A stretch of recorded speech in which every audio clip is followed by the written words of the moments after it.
Allez, aujourd'hui on va vous montrer un truc. Vous allez vite comprendre.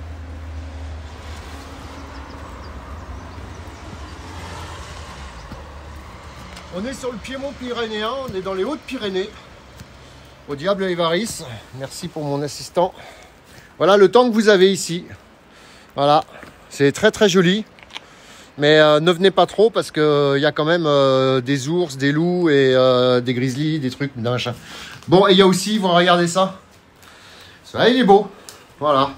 Alors là, on a un très joli nid. Bien sûr, de frelons asiatiques. Alors j'ai l'habitude de dire que le frelon ne se met pas trop en campagne. Et bien là, on peut dire que là, celui-là, c'est foutu. Alors je présume qu'il est passé par l'extérieur. Vous voyez, on voit que le nid a quand même été abandonné. Alors bon, dans des cas comme ça, on y va quand même. Hein.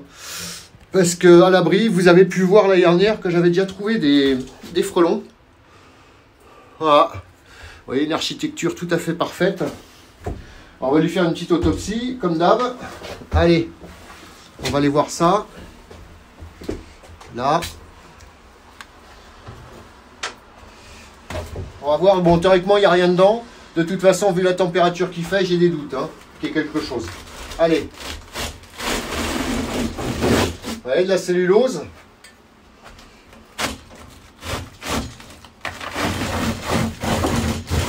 Hop. J'imagine la personne qui ouvre le coffret, enfin le caisson, là.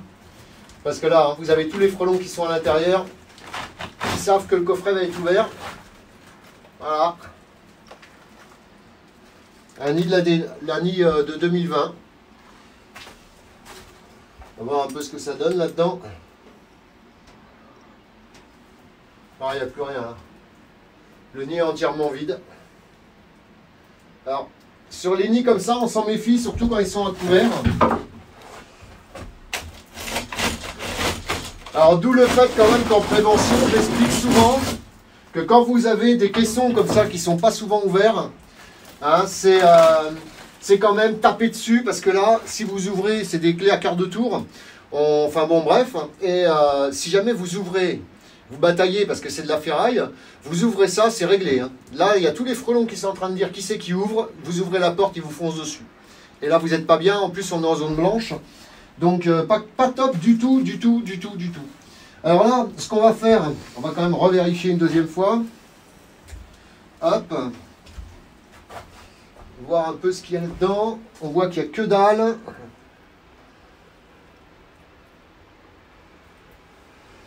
On va le décrocher. On va essayer de voir un peu ce qu'il y a là-dedans. Hop. On va essayer de ne pas être au courant parce que j'ai l'impression que là-haut, il y a quand même une belle masse. Vous voyez, c'est quand même bien accroché. Celui-là, pour aller le prendre avec une poubelle, comment t'expliquer quoi.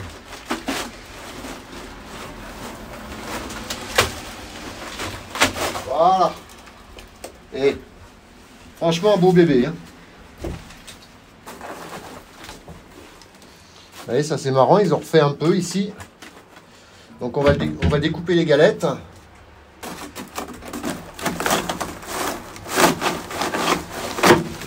Voilà. Et à chaque fois, un petit frelon multiplié par 3 ou 4, puisqu'il y a plusieurs, les alvéoles sont utilisées plusieurs fois. Par contre, comme je vous le dis souvent, les nids ne sont jamais réutilisés. Les nids ne sont jamais réutilisés. Par contre, ils adorent revenir au même endroit. D'où le vinaigre blanc. Donc on va désinfecter. Et une pizza, on va désinfecter l'endroit, histoire que les gens soient tranquilles. Vous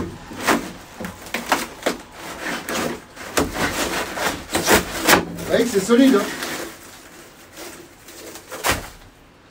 Puis bien, hein, là, c'était des gros frelons. Hein, des gros frelons, pourquoi? Les grosses alvéoles, comme d'hab.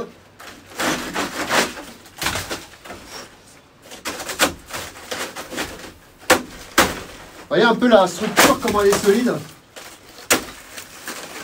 C'est assez impressionnant, ça résiste. Hein.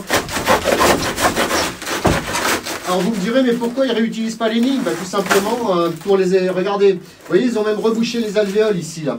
C'est tout simplement, bah, y a des saloperies, des bactéries, des moisissures qui s'y mettent. Mais ça, c'est un très très joli nid. Hein. Voilà, vous voyez, regardez. Tout ça, c'était voué surtout à ne pas être réutilisé par les frelons pour pas qu'ils perdent leur temps. Donc, ils ont carrément bouché les alvéoles. Et on peut voir, vous voyez, par exemple, le pied de nid ici est très petit et très mou par rapport à un nid en extérieur. Puisque l'isolation, bien sûr, n'est pas la même. Voilà, vous voyez, pareil. Tout ça, ça a été trop utilisé, donc ils ont carrément bouché les trous. C'est assez impressionnant. Hein. Allez.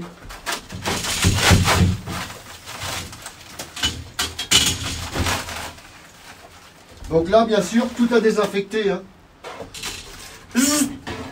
Ah, excusez-moi. Voilà. Vous voyez la tâche, donc ils ont dû passer, voilà, ils sont passés par un petit trou derrière, là. On ne verra peut-être pas, ils sont passés par là, et puis bah, ils étaient bien. Hein. Vous voyez, là, par là derrière, ils sont passés, il y avait un trou, hop, et puis voilà. Alors bon, bien sûr, en bas, il y a quelques restes, hein. Ça, c'est normal, vous voyez, des frelons qui se sont perdus, peut-être, ou qui sont morts, naturellement. Voilà, ça, c'est fait. Donc, tout ça à désinfecter, vinaigre blanc, saniterpène, ce que vous voulez. Mais par contre, n'hésitez pas à en mettre, hein. Vous voyez, c'est vraiment très, très puissant, je sais pas comment on peut appeler ça, comment t'appellerais ça, toi? Des phéromones. Des phéromones. Voilà, donc le vinaigre blanc c'est pas mal, un nettoyant ménager. Oh putain, j'en ai mis assez. Oh, ça devrait aller. En tout cas, si ça fait pas fuir les frelons, ça fera fuir les humains. Un petit coup quand même pour la forme. Voilà. Bon, sur ce, attention, tous les endroits où vous avez eu des nids de frelons, même traités, hein, ou pas, même les petites boules comme ça que vous avez vues, ça pue. Hein. Oh. Ah, c'est infect.